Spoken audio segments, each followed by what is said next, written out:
talking about chords and unraveling the mystery of it. We're going to talk about the theoretical aspect of it, and I want you to go slow, and we'll slow all of this stuff down and show this to you. But first of all, let me open by telling you why chords are important. See, music does exist in chords. It's not so much a scalar thing. Again, scales will have their place of being able to find the notes. There's some type of music like classical that will really depend very much on scales. But if you understand the chord, you're able to get to play the, one thing, it gives you the ability to play the correct notes that would fit the chord. It doesn't make you an instantly great bass player, but it does give you the material to understand and to be able to relate to your fellow musicians. And I remember doing gigs when I was using this, what I'm going to show you, and we were rehearsing. I forgot who it was for or the situation, but we were working on a chart, and I mentioned to the piano player, and I said, "Man, I think that's a 4-sharp half diminished." And he kind of looked at me real funny and thinking, "Man, what's a bass player talking about chords for?" And it really is not that hard. And I'm going to show you some, I'm not going to call them shortcuts, but I'm going to show you functionally how music works. And I want you to trust this system. If you remember what I said at the inception of this series, is repetition is the mother of skill. And this is what's going to be very, very important. So we're going to go slow on this. Now, I did mention to you in the last segment that we played a major scale and we're building a chord or a triad. A triad is a 3-note grouping sounded simultaneously to give us a chord. For someone that's self-taught, and I came up self-taught, I mean literally, I got a situation where the guitar player said, "Here, put your finger here," and he played like an A chord, and I was thinking, wow, that's really cool. But I wondered what notes would fit in that, and later on I found out basically how this works. So you're going to be way ahead of the block, not just knowing what the chords are. See, that's another thing, and we'll get into that in other segments of what the function of the chord is, and it's not that hard.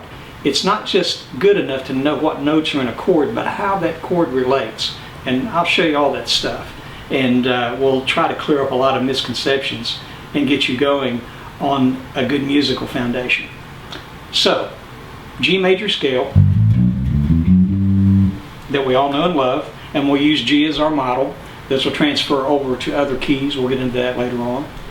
And with the G major scale, again, we're building a chord off of the 1, building a chord off 2, 3, etc., and so forth. Now, here's the idea. We're dispensing once more with the note names, and we're calling them by numbers, which will help point the way of how a chord functions. 1, 2, 3, 4, 5, 6, 7, 8. Quick review.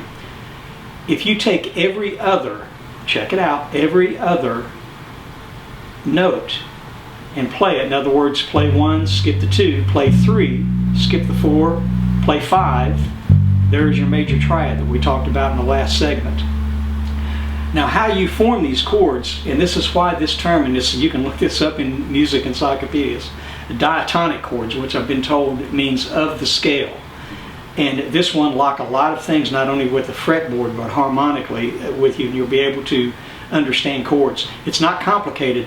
Don't worry about seeing things like a 9th chord in that Buffalo Speaker. I'll show you a real interesting thing called the rule of 7 in a few minutes that'll help clear that up right away and at least point you in the right direction. So to get our first chord built off of 1, it's a 1 major. Now, why wouldn't it be a 1 minor? Well, you see the B flat that I played doesn't exist in the major scale. In other words, no, it would exist in a minor scale. We're talking about a G major scale. So we're using 1, 3, 5. That gives us the 1 major chord. 2, again, just skip every other number. 2, 3, 4, 5, 6. So if I'm using scale degrees 2, 4, and 6, that gives us a 2 minor chord. 1 major, 2 minor. Using that same theoretical situation, 3, 5, 7, which gives us the 3 minor chord. Now, the rule is that as we are assembling these chords, we can only use the notes of the G major scale. check it out. One major, or the one chord, anytime you pronounce a chord or write it down one, a naked number as I call it, that will always denote major. So one major, 1, using scale degrees 1, 3, 5. 2 minor, scale degrees 2, 4, 6. 3 minor, 3, 5, 7. 4 major, 4, 6, 8. 5 chord, 5, 7. We're going to go out of the octave and call that a 9. Oh my gosh. Now how are we going to be able to interpret that? Use something called the rule of 7.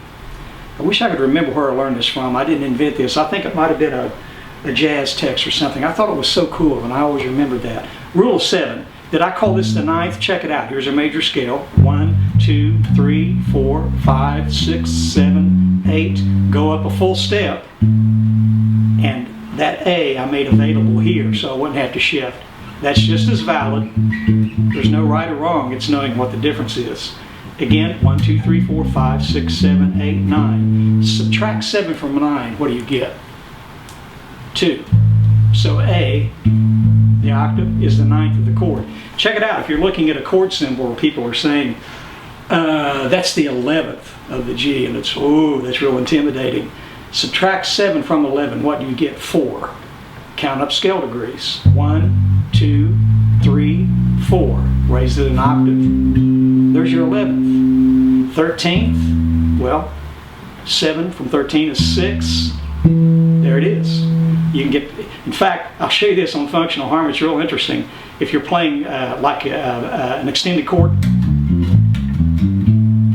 you superimpose one chord against another, and that will give you the upper functions of a chord. We'll get into that fully, and I don't want to confuse you right now, but use the rule of 7. If somebody's trying to really impress you and saying, well, that's an A9 chord.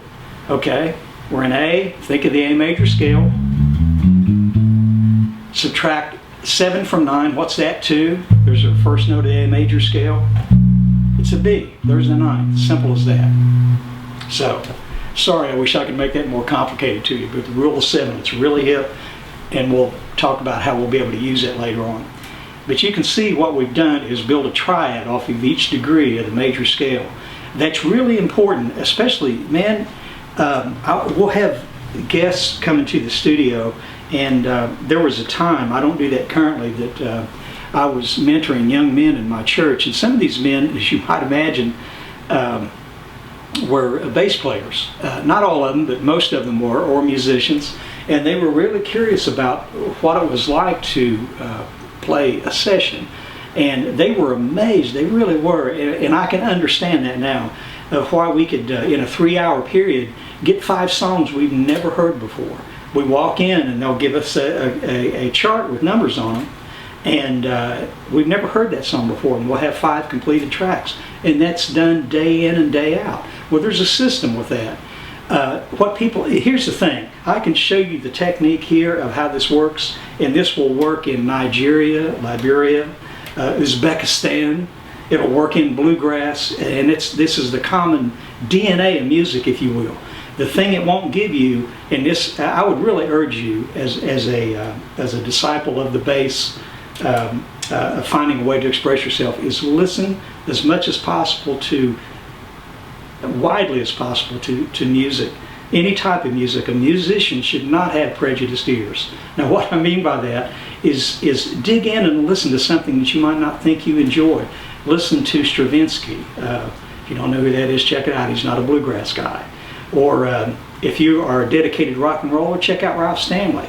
If you're a bluegrass aficionado, check out Dexter Gordon. But listen, it's really important. You'll find your finest musicians are not defined by what you would see in a record store. You go over here, here's this type of music, here's this type of music. And don't be like this. But this will supply that common DNA, and it'll work on all types of Western music. I can't help you out with the quarter tone scale of Chinese music. That's beyond the scope of what we're doing here. When you're playing these things in time with these long notes, I want you to verbalize the chord. In other words, you'll have to run this up and down a few times because you're putting several elements together. Again, the metronome, we're pulling it from the air, we're feeling the continuum of the groove. 4. 1, 2, 3, 4. 1 major, 2 minor, 3 minor, 4 major, 5 major, 6 minor, 7 diminished, 8. It's a good way to start. I actually will work on forms of this, and pretty much exactly what I showed you. It is a listening habit. How well you play determines on how well you listen. And for a bass player to have big ears is champion. That's the right thing to do. Because what are you doing here? Man, this is a lot of stuff right here. You're playing in continuity. You're the one that is laying down the 1. Nobody's done that but you. And with all due respect to drum machines, which are absolutely a very creative medium, see, there's 2 types of playing, and they do join together. But you have to have this foundation to go to do your own thing, whether you wanted to be the best bass soloist in the world, whether you wanted to play in an orchestra, whether you wanted to play in a bluegrass band, is that continuity of groove. By practicing with the metronome on 2 and 4, you're forced to, again, play the 1. By using this, what I've just shown you, of playing these diatonic chords, you're outlining the chord, and you get a little bit of music happening. You know, if 4, 1, 2, 3, 4, 4 chord, 3 minor, 2 minor, 5,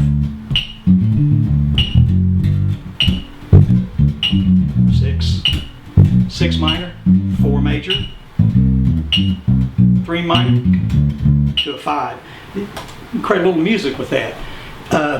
When you practice this and go with it slow and use the discipline of metronome, you'll find yourself listening to tunes on the radio, and this is a very, very valuable skill to have. You'll start listening to tunes and say, man, he's playing a 2 minor there.